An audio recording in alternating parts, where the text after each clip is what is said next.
Noon, everyone. It is Thursday, March 2nd, 2023, and I call the Committee on Public Infrastructure and Technology to order. I would like to welcome Councilmember Tolba, Councilmember Say, and Councilmember Wires excused, but I do hope he's coming later. Today we're having an info briefing, so sit back, relax. I didn't bring any popcorn, but I wish I did. We are grateful that HECO is here, Board of Water Supply is here, we have Core Council here, and of course our OCS staff, which we appreciate extremely. Pursuant to Section 92-3.7 Hawaii Revised Statutes, this meeting will be conducted as a remote meeting by interactive conference technology with the following procedures in effect for the meeting.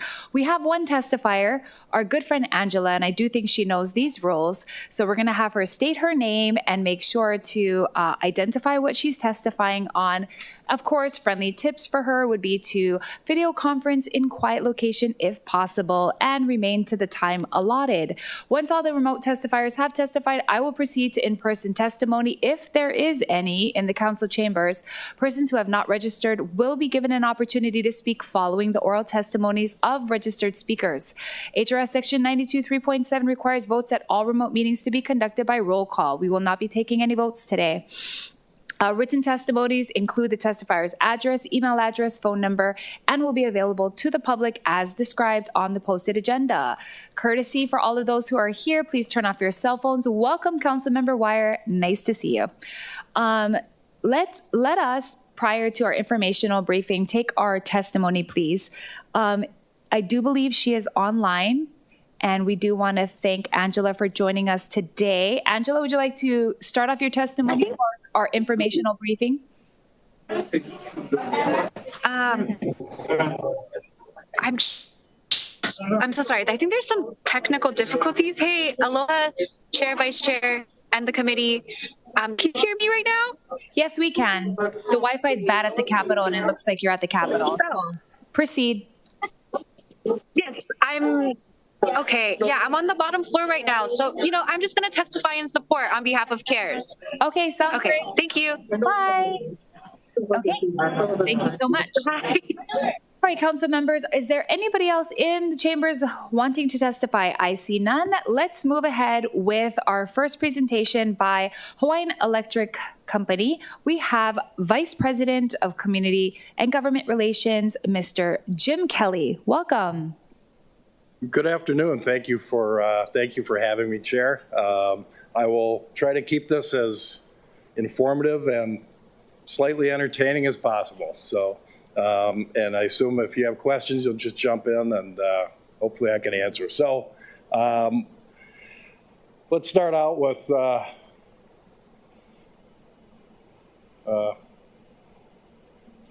my favorite slide that I usually like to start with, which is just a reminder that we're on our own out here in the Pacific Ocean. We're not hooked into anybody else. There's no undersea cable to the mainland. There's no cables between the islands. Every island has to generate its own electricity.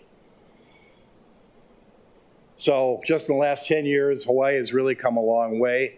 I think it's really important to remember everything that we've accomplished. It really is pretty remarkable for an island state in the middle of the ocean. Just from beginning of the 2010s, we've gone from about 9% renewable energy to 32% on the grid. We're using about 100 million gallons less of fossil fuel oils every year. We have nearly 100,000 rooftop solar systems online. Most of those are on Oahu, and we'll talk about that a little bit later. And we've reduced our greenhouse gas emissions by almost 22%. Our goal, Hawaiian Electric, this is a goal that we put on ourselves, is to reduce greenhouse gas emissions by 70% by the end of this decade, compared to 2005 levels. It's a very ambitious goal, but we think we're on our way and can get there with everyone's help. And some days, we're close to 90% renewable during the day. So that's also pretty remarkable. So this is just a slide looking at everything, and this is on our website. There's a lot of small print here, but this gives you a sense of how busy the island of Oahu is in terms of the number of generation sites here. These are renewables, this is fossil fuels, this is everything that makes electricity on Oahu. And some of these are power plants that have been in service for decades, and others are ones that have just come online in the last few months. It's important to remember the scale Oahu is very different from every place else, as I'm sure you know. 70% of the electricity used in the state of Hawaii is used on Oahu. Waikiki consumes about the same amount of electricity as the entire island of Kauai.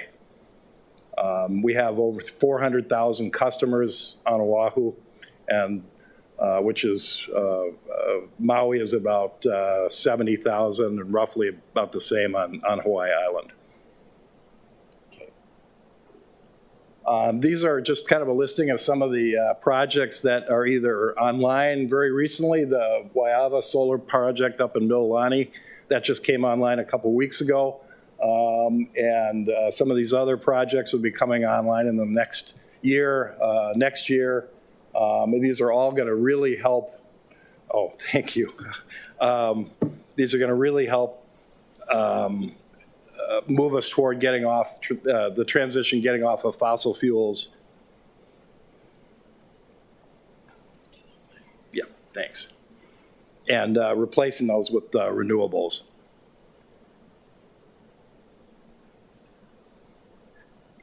Yeah, go ahead. I'm sure you all know about the Kapolei Energy Storage Project. This is really a groundbreaking project, not only in Hawaii, but around the world. This is one of the largest energy storage projects in the world. It is, I believe, 185 megawatts and something like 575 megawatt hours, meaning this is a huge resource for us on Oahu. Really helps us not only meet the peak demand, which is roughly from 5 to 9 p.m., but it also is basically a backstop when you have a system that has a lot of variable renewables on it. Solar, wind goes up and down all day. This helps ensure that the grid is always stable, the lights stay on. And this is going to be coming online in the second half of this year. So on Oahu, it's really a big year for the energy transition. And these are all projects that we talked about, the projects that are going to be coming online. Right now, we're in the midst of another competitive bidding process looking for more projects on Oahu. Projects that are variable, we call variable, which is solar, wind, resources that are not online all the time. And then also, and this is a new angle, firm renewable. These are resources that count on like a traditional power plant 24/7, but it runs on renewable fuels. And H-Power is an example of a firm renewable power plant because trash is counted as biomass, so it counts as a renewable. Geothermal is another example of firm renewable. Anything that runs on biodiesel, biomass, that's a firm renewable source. And some of our plants on Oahu do run on biofuels right now. The bids are due the middle of April, and there'll, I'm sure, then be some news out about that when we count how many projects that come in. But we're really seeking a lot of energy, potentially 440 megawatts of variable renewables. That could be solar, which would, if it was solar, would take up about the size of 25 Aloha stadiums. So, next slide. This is rooftop solar. Everybody knows how successful, I think, how we've been with this. Nearly 40% of the single-family houses on Oahu have rooftop solar. There's 66,000 systems total on Oahu. We have 20 times the national average in Hawaii.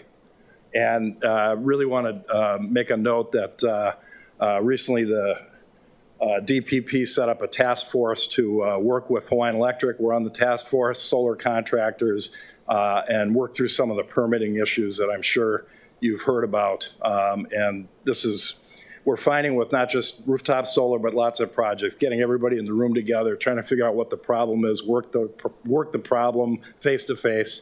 That really does help lead to getting things done a lot faster.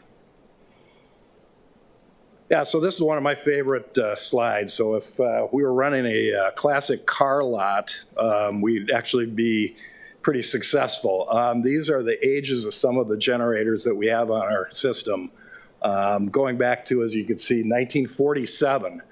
These are system generators that we use today to help keep the lights on. These aging generators obviously aren't as efficient as new generators are. They need a lot of maintenance to keep going. So over the next few years, our plan is to retire these as more renewables come on, but also to look for replacing them with new generation generators that run a lot more efficiently, can ramp up and down with the wind and with the solar, can turn on and off by themselves. Most of these old machines were basically designed to be turned on and then left alone and run 24 hours a day. They're steam units, which can take, a day to get up to steam and then a day to turn off as well. So this is going to be a big part of our transition. You can also see some of the other resources we have that are not owned by Hawaiian Electric. That includes H-Power and also Kalaeloa Partners. Big, important parts of keeping the lights on Oahu. So we're really invested in finding more options for customers, especially ones that can help them save money, with rates being what they are today. Shared solar, community solar. We were just talking about a new project that was just announced for Maili that Peter Savio is doing. There's going to be many more of these kind of projects coming online. This is basically where you can buy a share of a solar project, and it's especially appealing to people who can't put solar on their roof if they live in a condo or an apartment or they're renting a house. So we really think this is going to provide some good options for those kind of folks. And then we have time of use rates. Some of you have been seen some news coverage on that this week. You'll be hearing more about that. These are rates that vary depending on the time of the day, and there's basically going to be 3 periods. One is 9 to 5, 9 p.m. I'm sorry, 9 p.m. to 9 a.m., then 9 a.m. to 5 p.m., and from 5 to 9, that's the peak. That's when it's going to be the most expensive to use electricity. It's really, and this is a pilot that we're rolling out under the direction of the Public Utilities Commission. We're going to do a pilot for a year with selected customers and see whether customers can shift their use of electricity during the day so they can save money, put less stress on the system from the peak from 5 to 9 p.m., which is when most of the demand comes. Start to use different tools to be able to shift that use. So we're making use of cheap, abundant solar during the day, and we're not running fossil fuel generators as much as they are right now at night. So it's good for the grid, it's good for action on climate change, and we hope it's going to be good for customers and enable them to have some ability to lower their bills as well. Electrification of transportation, that's the name of the game for us these days. We're working to roll out more public fast chargers so that customers who either can't fill up at home, they don't have rooftop solar, or it just makes it much more convenient to power up their cars. We're really looking to put in these chargers in underserved areas. There's some areas that have lots of chargers and some that hardly have any. Big push to try to make electric vehicles more affordable, especially for low to moderate income families, and then get the charging infrastructure located in those areas as well. I'll tell you about a big project you'll be hearing more about later this year in Pearl City. Probably see it too, because it's going to be big. It is replacing a lot of these what we call lattice towers. They're kind of these A-frame kinds of transmission towers. A lot of them were built in the late 50s and early 60s. They come out of the Waiau power plant. So they're getting on towards 70 years old. We want to replace those as part of a resilience strategy to make them obviously much more able to withstand storms and climate change events. And they're replaced with basically a huge one structure, I think they call it a monopole, one big steel pole as opposed to the lattice structure that's kind of that A-frame. So it's got a smaller footprint, it's anchored in concrete, and it's much more resilient than the old structures are. But as you can see, that's going to go up through Pearl City. We've already started outreach to the folks in that area. There's a picture, I wish I had it out here. It shows this area in 1968. It was there's no houses there at all. So when the structures were built, it was wide open. And obviously now that's not the case. So We will start doing the actual physical work probably later this year, and it's probably going to run all the way into 2025. Oh, yeah, there's the picture. I knew I had it. Look at that. That's the old picture on the left, and then the new picture is how it is today. So there's a lot of work that we are going to be doing with the community to make sure that people are aware of this, and also that it's very close to, over the years, people have built like sheds and gardens and walls and things, and so we got to work with people to make sure all this work can be done safely. And this is just our climate change action plan. I just want to make sure you have this. This is where we talk about the 70% reduction in greenhouse gases by the end of the decade. And our planning principles. Couple to really keep in mind here. Number 2 is very important to us, this transition. It's got to include everybody. Nobody can be left behind. That's why we're really working on things like shared solar that really make opportunities available for people who can't afford to put in rooftop solar, that kind of thing. And then also number 7, there's no perfect choice. This transition involves a lot of changes to our community. It involves cost, it involves physical presence, it involves, these days really involves a lot of community input. And that's the difference between how, I think, where we were a few years ago and where we are now. This RFP I mentioned, that's rolling out right now, the project developers are now obligated through that RFP to get selected. They have to lay out in a lot of detail what kind of a community benefits package they're going to put together, how the community is going to decide where those benefits are. It actually ties money into the size of the project and sets an amount that the developer has to commit to returning to the community. But if the community decides where that money goes, it's not the developer who decides. It also requires a lot more communication and outreach and involvement of communities than it used to, where basically you could have one meeting and people would show up and then that was it. To get picked, there's a grading process, and to get selected as a winning proposal, you have to have a very detailed and thoughtful community engagement, community benefits package. You can have a really great project that's cheap and technologically advanced, but if it doesn't have a strong community engagement component, it's not going to get picked. So that's a big change from previous project procurements that we've done.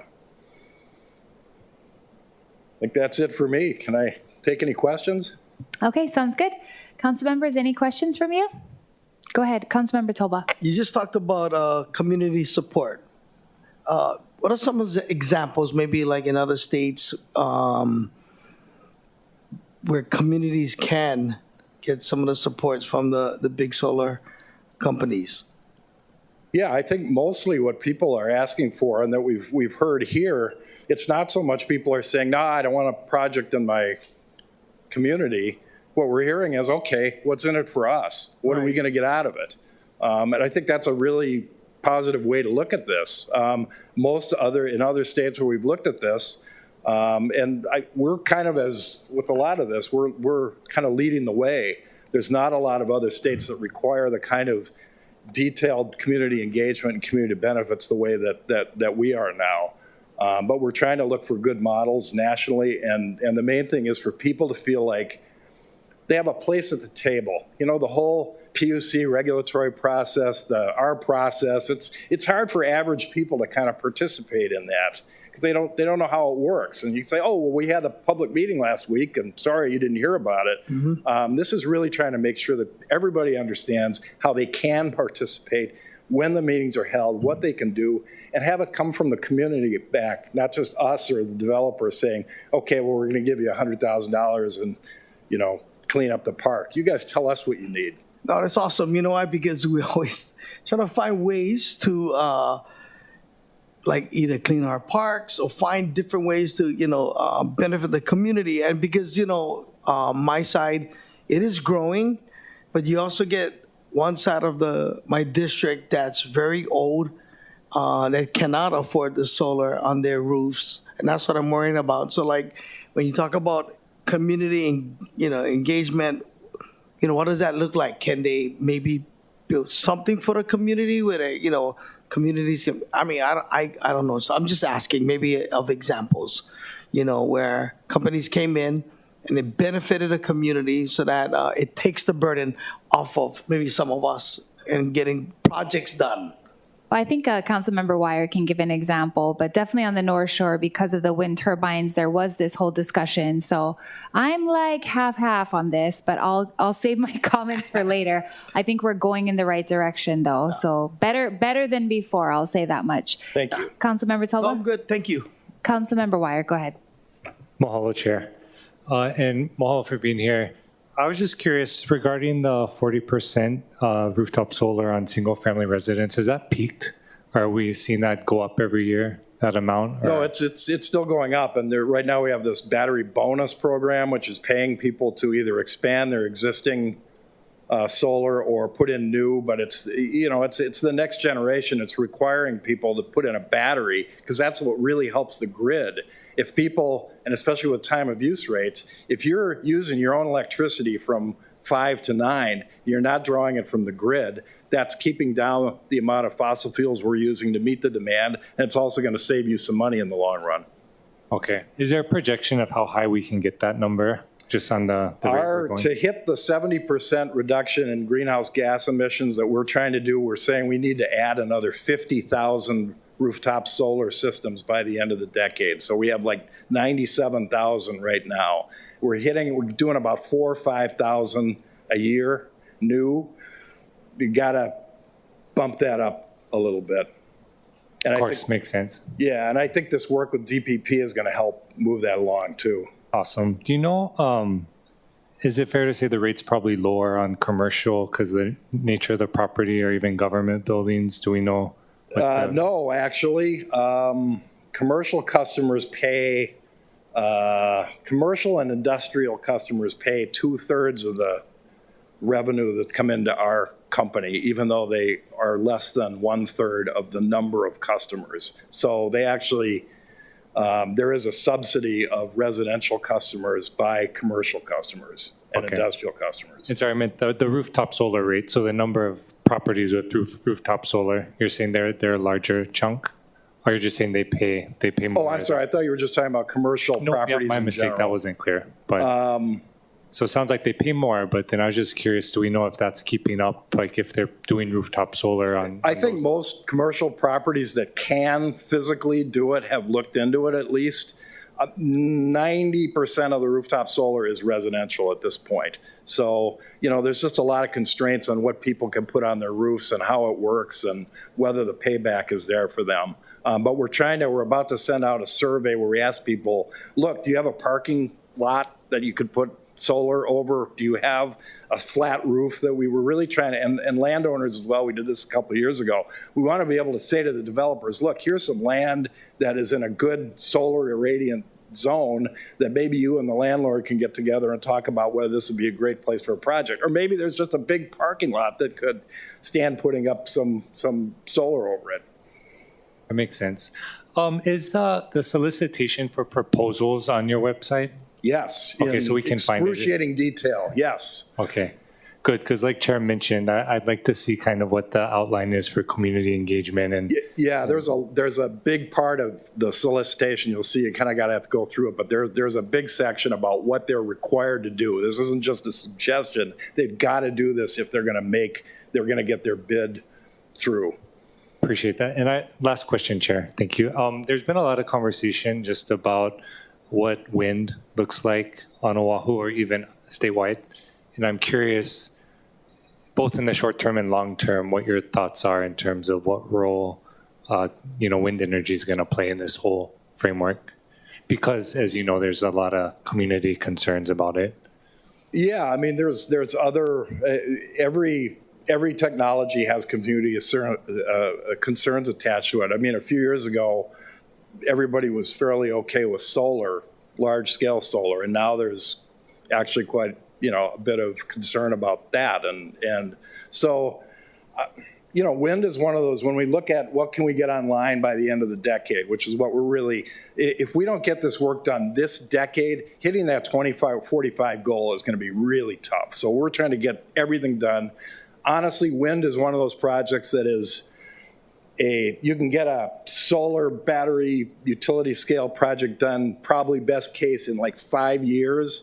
I think wind has got a lot of baggage attached to it from the community standpoint, and I think it would take a much longer, and there's just other environmental hurdles that wind has to go through as well. I mean, developers are looking for projects that can get up and running and start making some money back on. So I don't know what the future of wind is for Oahu. Now, offshore wind is something else entirely, and I know that there are developers that are actively looking at that. Okay. Do you have any suggestions on who to talk to in terms of developers that are looking at that or that are looking at offshore? I mean, I'd be interested in just knowing kind of what the plans or contemplated plans are, right? I think if you can look online, I know there's at least one and possibly two developers that have actually been out already doing some early work on offshore wind development, and I think they're easy enough to find online. Again, this is you're talking about a long-term project, though. It's not something that's going to be done within 3 to 5 years. No, of course. Sorry, actually, one more quick question. Thank you, Chair. I'm curious, obviously, we're upping that rooftop solar as much as we can. Do you have an estimated acreage of what's needed? And it could be a range, because I'm sure it depends on what other resources we have available, but an estimated acreage for these large-scale solar projects that we may see? It's interesting you asked me that, because when I came up with my 25 Aloha stadiums model, I had to kind of figure that out. Today, with the technology has actually improved. The panels are more efficient than they used to be. Some of them can be programmed to follow the sun, which is great. It takes about 5.5 acres for each megawatt produced by a project. So, yeah, we're figuring for kind of an average size, good size project, that's probably about 100 acres or so, I think. Per project? Yes, per project. But, there's this project that just opened in Mililani. I was kind of surprised. It's on Kamehameha School's land. It's up by the Waiawa prison. I'd never been up there before. There's nobody around for a long ways. I mean, it's really a perfect spot for a project. It's also near our transmission infrastructure, which is, not to get into that, but this is the infrastructure committee. And, as more projects come online, we have to be able to hook them into the grid. And so there's probably going to be more looking at big transmission projects down the line as well to make sure everything's connected, because at some point you reach capacity for what you already have. Okay. Thank you for the information. Mahalo, Chair. Councilmember Say? Go ahead. Thank you very much, Mr. Kelly. First and foremost, my thoughts would be, one, thank you very much for allowing me and the staff to visit your sites that generate power. Number two, for our fossil fuel burning facilities, what is that timeline as far as having it expire? No timeline at this point for fossil fuel burning facilities. I think right now we do have a plan to retire our oldest units starting in this decade. Okay. I think with what happened with last year with the coal plant closing, there had already been a plan in place that made that transition a little smoother than it was. I think we really want to make sure we're not shutting anything down before we've got the replacement resource online. Over time, I think there's still going to be the need, until technology somehow changes, there's going to be the need for what we call thermal generation. That means burning something, heating something up to make electricity in an engine. Instead of the big steam plants we use, what are basically jet engines on their side, and they basically turn, and that's what generates the electricity. So it runs on fuels. Now those can run on biofuels. They can be, I believe there's, everyone's talking about hydrogen. Yes. With some adaptations. Those kinds of machines can be adapted to use hydrogen. Okay. Or a mix with like liquefied natural gas, hydrogen. So there's opportunities out there. They're going to run much cleaner. They're much more efficient than the existing plants that we have. But for at some point in the 2040s, the whole idea of carbon capture, which is taking the emissions of these plants and capturing them and putting them someplace, sequestering them someplace, that's a technology that's going to have to evolve because we don't have that today. Then the next question, Jim, is I am of the opinion I would like to see more and more micro generating plants.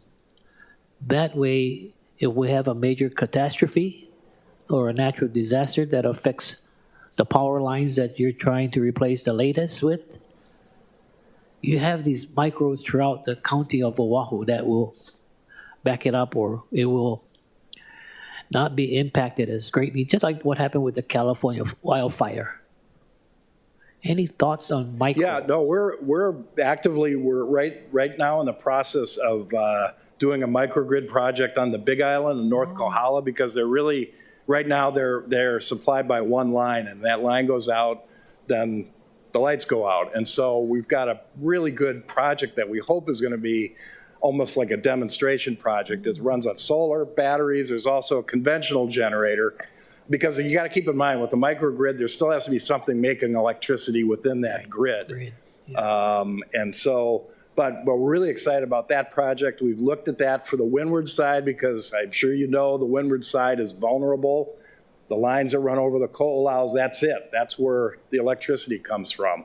And so we've really looked at getting federal funding for some studies. We think that's a really great opportunity over there to look at that, what you're talking about.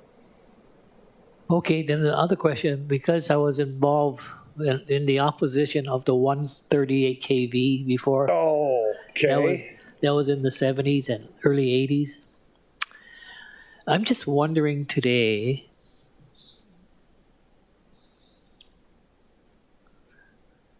will the technology be there to address just our alternative energy sources as far as the demand that will be upon you folks? A case in point is some of these developments that are occurring. We just approved maybe about, I would say the first 2 weeks, maybe 2,000 plus units, affordable housing. And those will be added to your demand side, right? So you do have the supply available to address all of these, because they've got to get your approval. I think DPP has to get the developer has to get the approval as part of the punch list for the developer. So do you feel comfortable at this point? Yeah, we feel comfortable with what is directly ahead of us. It's really interesting. Houses use a lot less electricity than they used to use.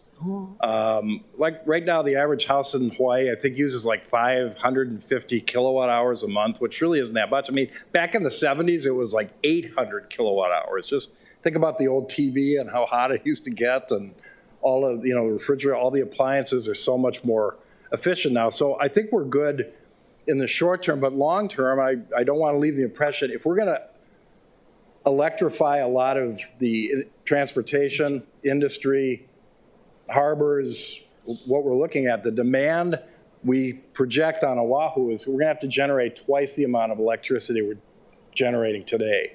And that's why it's really important to think about energy conservation. If we can use less electricity, all of us individually, but also as a society, that's going to be less demand that we're going to have to meet. So one final thought, may I make a request if you would like to share with your comments or community benefits to the Heart Authority? I'm just disappointed after all these years. You don't even have photovoltaic solar cells on our stations, recognizing that, it's going to be all electrification as the operations. I don't know, Jim. Maybe that was before I joined the company, so no, I don't know what the history on that decision is. But that's where we could have a lot of savings with the energy supply for the rail. And that's all I'm looking at, because once this year, this summer, when the HART project is transferred to DTS, we in the council have to pick up the tab for the O&M, which will be part of the equation, which is energy, electricity. So I just bring this up because, yeah, I've been hounding the authority to maybe change the pattern of the roofing. You know, they have it all curvy, just something flat or, so forth. But that's the boat we missed. Members, you know how much we could have been saving with how many stations? 27 stations? But it's not for you. But from Hawaiian Electric telling Hart, yeah, you guys should maybe do the balance of the stations with photovoltaic, and you get what, 35%? Not 35, 65% tax credit. Something like that, yeah. Okay, so you're only paying 35%. 35 cents of every dollar is what we're paying for if we do have these solar panels on our stations.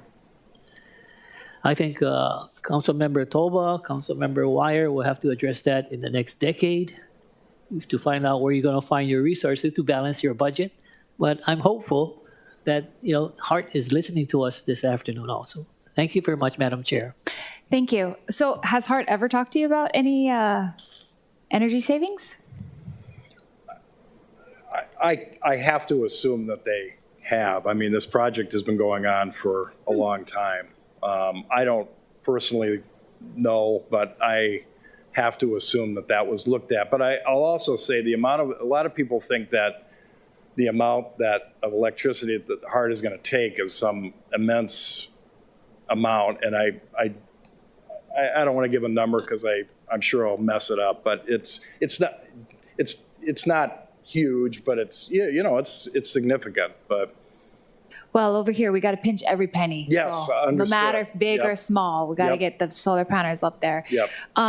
So I don't know if everyone noticed that most of the dots are on the west side, where all these projects are. So I am going to ask some tough questions because I feel like our community has borne a brunt of a lot of these projects. So HECO was hosting these community meetings, and I know Shannon told me that it was online as far as watching the meeting. So my question was, in the community meetings, did we come up with the preference of the community on what type of energy?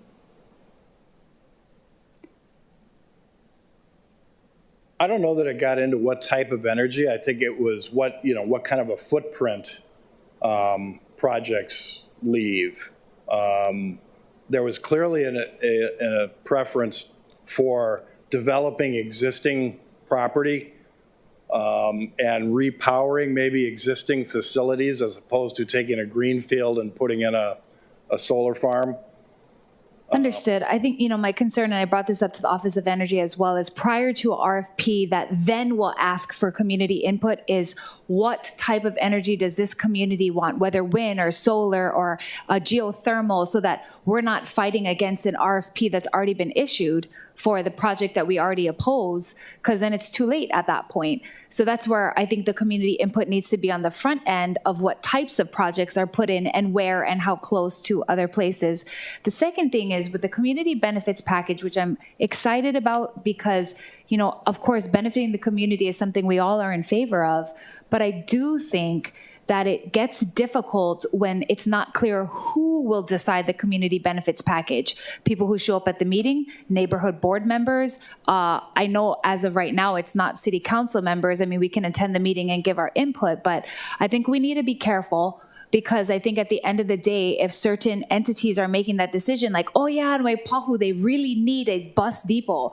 And the people in Waipahu are like, no, we don't. I mean, who really says what they do or don't want? I think there needs to be much more guidance on that. And I do think that, I mean, if we're being honest, the best thing that could happen for people is that in that zip code, they get a discount to their energy bill. Just to be fair. I mean, I'm not saying I'm against a community center or a gym, but I've seen many communities fight over the community benefits package on where it should go, what it should do. at the end of the day, the only way to fairly benefit everyone is to give them a discount on the bill that they have to look at the energy being used every day, right? And I know that it was told to me that the PUC has to be a part of this decision. So I'm not putting it on you guys. I'm just saying that the community benefits package as of right now, to me, is still a little bit biased. And we need to get it to the point where whatever company comes in and makes that project, it directly benefits the people who are right there in that community. So not to say we don't need a district park or new stuff, but No, I agree 100%. I agree 100% because it's easy, right, for maybe a nonprofit to go to all these meetings and, you hear it at neighborhood boards. Oh, yeah, we would love to help out a nonprofit or, So, yeah, no, I agree 100%. yeah. And I know that this is the onset of this whole community benefits package idea. So I'm just putting it out there that I don't want there to be a nonprofit that gets awarded all this money and then boom, target on their back. These guys are they're sellouts to this developer, and because they took the money. And I think we just got to kind of take a step back and say, okay, how can we still benefit the community in a way that's fair? No, that's a really good point, and I think that came up when we were having our community meetings and asking the community, how would you model this? One of the things that came up was exactly what you're saying, not just write a check to somebody and then, they get to decide. This RFP, and I'll make sure you guys get the link, I mean, it describes the developer has to come up with a plan for the community creating an advisory board or some kind of a group from within the community that first has to do a needs assessment by calling on the community to say, what are your needs? And I think that's where the program is. It's going to be kind of snarly, but I think that's where it should go. It's going to be a little bit messy at the beginning, but it's exactly that. It's not just writing somebody a check and saying, yeah, we're set now. I'll look into what proposals we can make. And obviously this is at the PUC level, because I think even creating an advisory board and just like the duration of this money being held up in decision making when, the project is already up. So that was one of my comments. The other question I had is when you had the H power on the classics, is it because you're taking the energy from each of the incinerators? The one that's 1990 and the other one's 2014? I think I'm kind of looking more as our stuff as the classics. Their stuff is actually pretty new compared to some of ours. The ones that are set off to the side are the ones that we don't own. They're owned by different companies. Everything on the left side is owned by the utility. Oh, it is, the incinerator. So we don't run H Power and we don't run Kalaeloa Partners. Understood. And then I guess my last question is, because H Power is actually one of the bigger ones, obviously Kahe is the biggest as far as energy generating.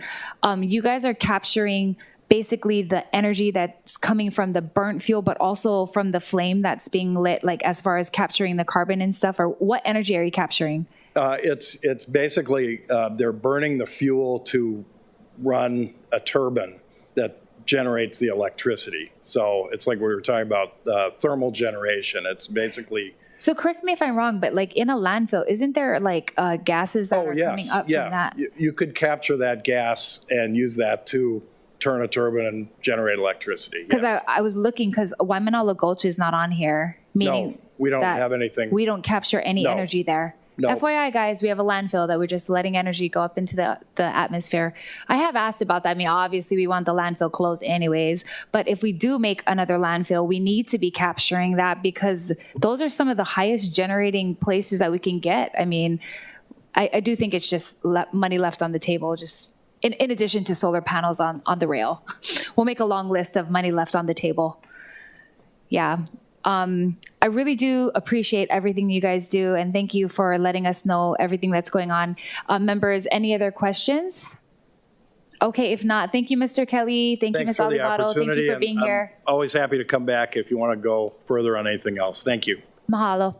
Okay, we'll transition into Board of Water Supply that has a short briefing for us about the projects and infrastructure that they're building in each of our districts. And we are very grateful to have them here with us today. We have Manager Ernie Lau.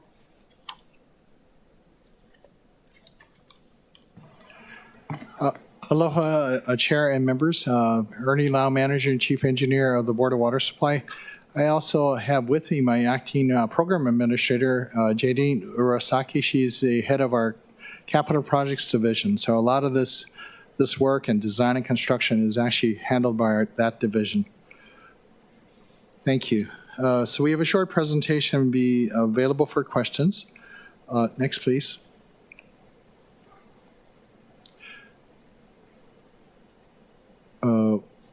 Sorry, a little technical difficulties here. Okay, so our vision is Kabai Ola, water for life. And our mission is safe, dependable, and affordable water now and into the future for our community. So that our capital program is really aligned to be with the consistent with our long-term 30-year master plan called our Water Master Plan, our strategic plan, which we recently updated, and also our goals and objectives. So our 6-year capital program is in alignment with that. But now focusing on FY23, which is the current fiscal year, on the projects that we plan to develop. Next, please. So these are construction projects. So in all, we have about 30 construction projects that will be initiated this year, awarded, hopefully encumbered and awarded for construction to contractors to be constructed over the next few years. And they range in many different areas, from exploratory wells to pump station renovation to pipeline improvements in the water system also, and also reservoir improvements. Next, please. So this is our FY23 CIP. It's broken into 3 major categories: research and development, about almost $20 million, renew and replacement, which is the largest component. This is basically carrying and upkeeping our existing infrastructure. So about $100 million of work there, and capacity expansion to our system to add new capacity to the water system. Next, please. Oh, before we move on, if you can go back, Jadine, I just want to say that also right now in progress, projects that are under design, there are about 242 projects under design, totaling about $106 million in progress right now. In construction, we have about 149 construction projects at various stages all around the island in all the council districts. And the total cost there, total value is about $349 million. So this is work in progress right now. Next, please. In the category of research and development, you have exploratory monitoring wells, some of which are in response to the Red Hill contamination issue, construction management services, and an exploratory well in Manoa. Next, please. For renew and replacement, this is about $100 million in total, just 3 projects as an example. Replacing pumps in Mililani, Haleiwa wells on the North Shore, renovating that well and reservoir site.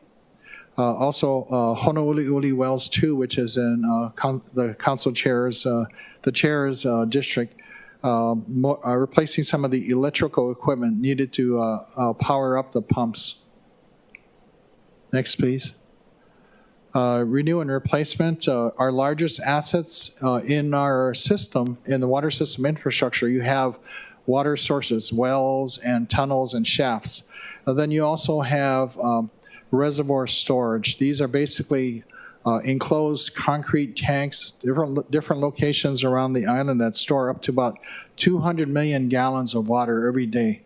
And then the water mains are actually our largest component of our assets, 2,100 miles of water mains in the system. So the long-term plan, except because of the impact of Red Hill, we've had to kind of adjust for that, is actually to get to the point where we're replacing at least 1% of our pipeline out of that 2,100 miles or 21 miles each year in the system. Next, please. And reservoirs, like I said earlier, we have about 200 million gallons of reservoirs or tank storage around the island. And that's really to help provide for peak water demands when people need the water. Also water for firefighting and for other emergencies. But really that 200 million is adequate for about maybe a day and a half of the water demand each day that's needed by our almost 1 million people that we serve. Wilhelmina Rise 811 Reservoir, that's about a 100-year-old water tank that needs to get replaced. It's in pretty bad shape. Temporary pumping connections to move water around the systems, making it easier to adjust should we have breakdowns or main breaks that we have to move water to different parts of the system. Improving our control system for all of our facilities. Well, we have island-wide, we have over 180 plus pumping stations, including booster pump stations and well pump stations. We have 172 water tanks around the system. So being able to remotely monitor these systems is very important. So we're looking at updating our instrumentation control systems. And this is part of the project. Next, please. Like I mentioned, the 180 plus pumping stations around the island, we're constantly in a state of renewing those pumps, repairing them, replacing them, updating the pump station. We're also having to address security improvements at our various facilities. We have a very distributed water system, and that's very important that we increase the security because it is part of our critical infrastructure that we need, our community needs to survive. Next, please. And for the capacity expansion, 2 projects here, a seawater desalination project in Eva, and also in Eva, exploratory wells to develop additional water sources for the leeward community. And that's all I had for our quick presentation today. I'm available for any questions.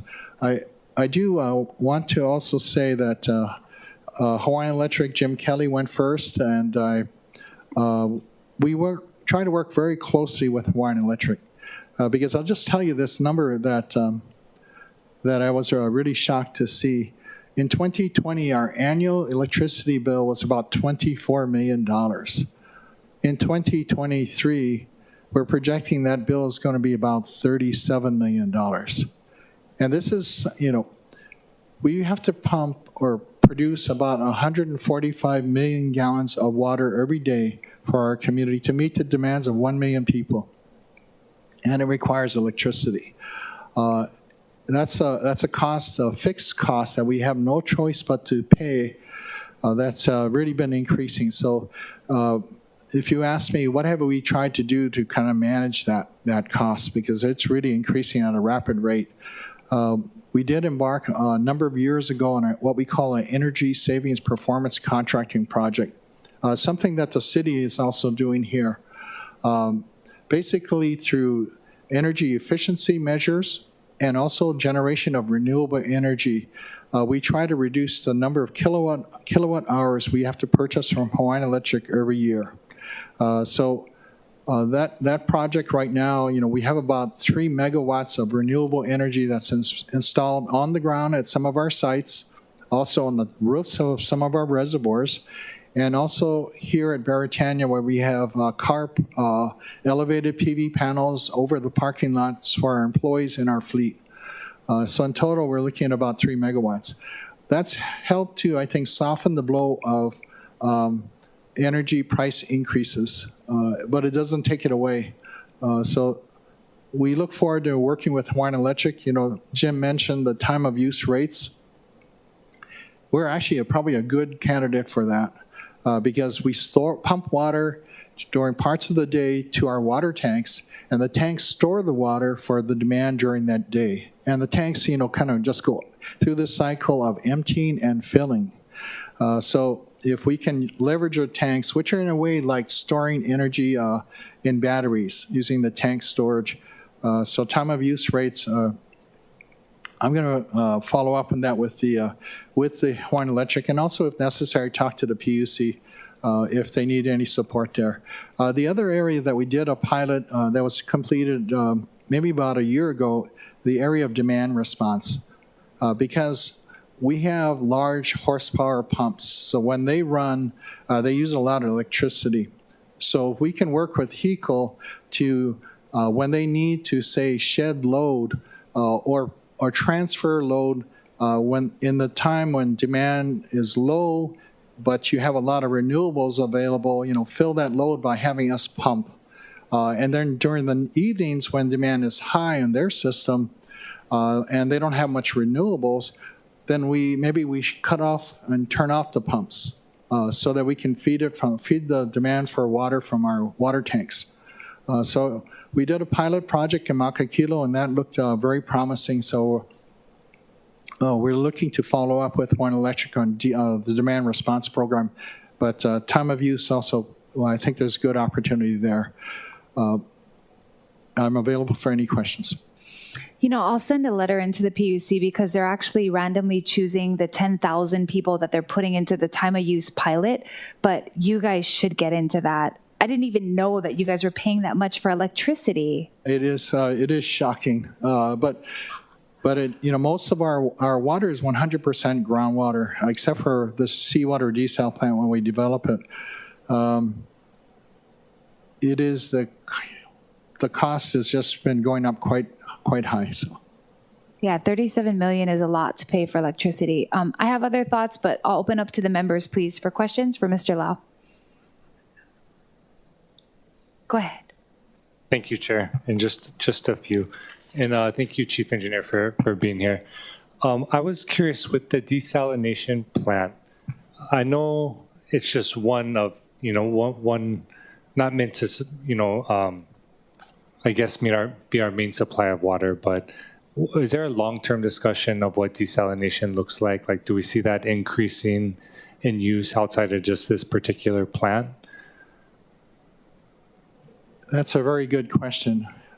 And maybe I can answer by looking at putting this in the context of climate change. Yeah.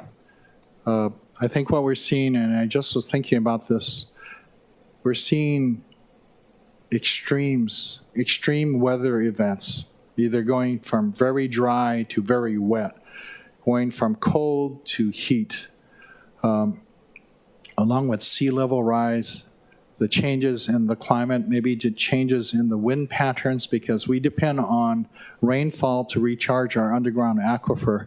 And if the winds change and the cloud patterns change, and we get less rainfall, especially on the leeward side, Waianae is getting so dry, the Waianae Mountains. We need to kind of prepare today to look at alternatives such as desalination. Because desal for the Board of Water Supply, when I was a young engineer, this is a long time ago, I'm pretty old right now, but back in the early 90s, I was working on studying desal, and I was very encouraged. I think there were opportunities to partner with like a refinery and do thermal desal along with reverse osmosis, a hybrid kind of desalination facility. But at the time, it was decided not to pursue a project like that. I think, and it's kind of been delayed and deferred for many years. It is, I think, time for us to prepare for the future by getting the experience and capability. Even if we do it at a small scale, we'll know what we need to do to take desalinated seawater and put it into a water system that has only seen groundwater, and being able to blend the two together without creating water quality problems for our customers. I think it's important that we do that right now. The cost is going to be high, and right now we're in a procurement process, so I can't discuss the details. But I'd like to come back to Council and brief you on this, Council Chair, when we actually complete the procurement process, because there's another factor that I think is works in favor of doing it today, even though it's going to be expensive and not easy. It's the availability of federal funds. And I thank the Council, you folks, for allocating $25 million in ARPA fiscal recovery funds for the Board of Water Supply, and the administration for another $25.3 million. We also have U.S. Bureau of Reclamation funds. Thank you to the late Senator Dan Inouye. He's provided, and that's another source of maybe up to $20 million in federal funds, grant funds that we don't have to repay. So I think this is a great opportunity. It won't be easy. It will be expensive. Desal is also energy intensive, so Hawaiian Electric's bills for us will increase more, but we do have about 20 acres there that when Barbers Point Naval Air Station closed, we got from the federal government 20 acres for free right near the ocean. So ground-based PV and battery storage, I think, makes sense. That'll be the next stage to offset some of the power requirements with renewable energy for the seawater desal plant. Appreciate that. Yeah, I was thinking about it too. I think we're lucky, looking at the Colorado River and the water war conversation over there. We're lucky we don't have to compete with other folks for water, but we also are on an island. Isolated on our own. But with all this conversation around agriculture, around water resources, it is kind of exciting to think we're on a pathway to being more self-sustaining, understanding what the future could look like, right? Yeah, thank you. Yeah, so appreciate your work on this. Is the cost of desal coming down with modern technology? Because I just basic Google search saw other cities do use it, probably not at a large scale, but was just curious.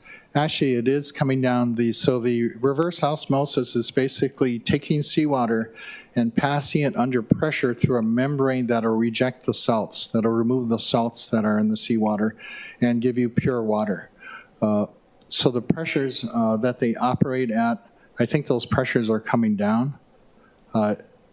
30 years ago, or used to be like 1,000 pounds per square inch pressure was needed. I think they're operating at lower pressures. So there's some opportunities there. Okay, good. No, that's good. And I'm curious, does Board of Water Supply engage in conversations with like environmental services and facilities maintenance about things we can transition from potable water to non-potable water? Or is that a conversation that's going on? Definitely, with the ordinance that this council passed earlier part of it was to create a one water approach within the city. Collaboration of many different city agencies to handle like stormwater, drinking water, and wastewater, and treat it as a resource and try to work together in an integrated fashion. So that's proceeding. Those discussions are proceeding. Okay. Do we have dates or like a timeline for how the conversation is going to go, or is it just kind of ongoing? Like, should we expect a report or in a couple years or? Yeah, it's the lead on this is Matt Gonzer's team there at the Office of Climate Change, Sustainability, and Resiliency. We did sign an agreement between all of us to work together, a commitment there. Now it's planning and working on specific projects that will actually demonstrate how we can collaborate. Okay, that'd be great. Because you're saying, so the tanks actually generate electricity as the water moves? Our water tanks, are usually maybe 20 to 30 feet tall, and they can store, from maybe 500,000 to 2 million or 3 million gallons of water. And during the day, they fluctuate in level. They do, they do multiple things to benefit our customers. They stabilize the water pressure so that pressure doesn't fluctuate every time when the demand changes as much. It stores water also for peak demands, like in the evenings or mornings when people need water. It also stores water for the fire department to fight fires. So when they open that fire hydrant, it's going to come out at 1,000 gallons or more per minute. And sometimes if the fire is very large, you might have to open up multiple fire hydrants. So that's a lot of water in the system. So the water tanks, the water stored in the tanks help to feed the fire along with our well pumps running. So those are the primary benefits. Okay, appreciate that. Thank you. And mahalo, Chair. Those are good internal questions. We worry a lot about how our constituents use water or energy, but I mean, how are we doing it within the city? That was a good question about potable water. Other questions, Councilmember Say, Councilmember Toba. You know, Director Lau, this 3 megawatts that you guys are generating for energy, we got to get that up. As far as energy that you guys are producing for yourselves, because you're saying that you guys have some solar, whatnot. 37 million in electricity is got to be substantial. And if you're not able to control that for your budget, eventually this ends up hitting ratepayers. So we can't have that. Definitely, I want to help in that area, especially because desal is going to actually be creating energy.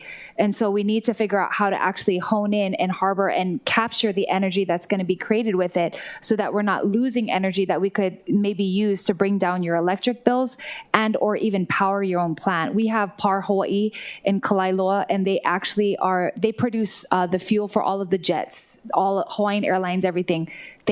They provide enough energy for themselves so they don't even get on the HECO grid. And so I think it'd be, if we can get to that point to get the desal on its own grid, not getting into HECO, means that you don't have more bills. Because if we can generate the power within the desalinization plant, then we don't need to continue to buy energy from HECO. But that's a future thought. I know it's still in the works. Jim mentioned using these jet engines that are kind of horizontally oriented to be fast ways to generate power, because you just start up the engine and it's running at high speeds. It also generates a lot of heat. So that may be an opportunity to use that heat and desalt seawater using thermal methods instead of membranes to filter out the salts. But maybe that high temperatures, we can use it to heat up seawater to create steam, then that would be converted to fresh water.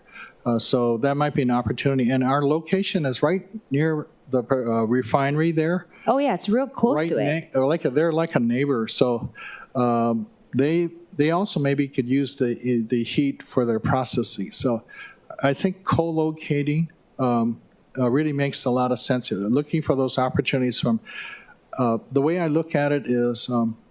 A lot of Hawaiian Electric's customers are also Board of Water Supply customers. So if we can do a win-win between our utilities that benefits both sides, it's a benefit at the end of the day to our customers. The other area that we'd like to explore in the future is battery storage at our pumping stations. I was just going to ask that if you guys had batteries at the pumping stations. No, we don't. Staff has talked about that, and I know that some of those things are being done elsewhere in other states, but there's something that we have to face. I think it's called a demand charge from Hawaiian Electric.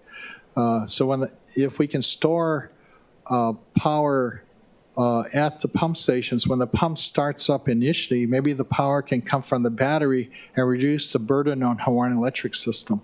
So maybe our demand charge could be brought down over time. So. Okay, I'm making a short list in my head of what to do, but I'll make sure to start addressing that. Thank you, committee members. Just real quick, Clerk, is there any testimony for this particular item? There are none. Okay, thank you so much. And thank you for your time and being here today. We always really appreciate all the work that you do in keeping all of us drinking clean water. Thank you. Mahalo. Okay, Aloha. Members, if there's no other questions, we will now, hold on, just make sure I didn't miss anything. Yep. All right. Mahalo for your participation in today's hearing. Have a great day. We are now adjourned.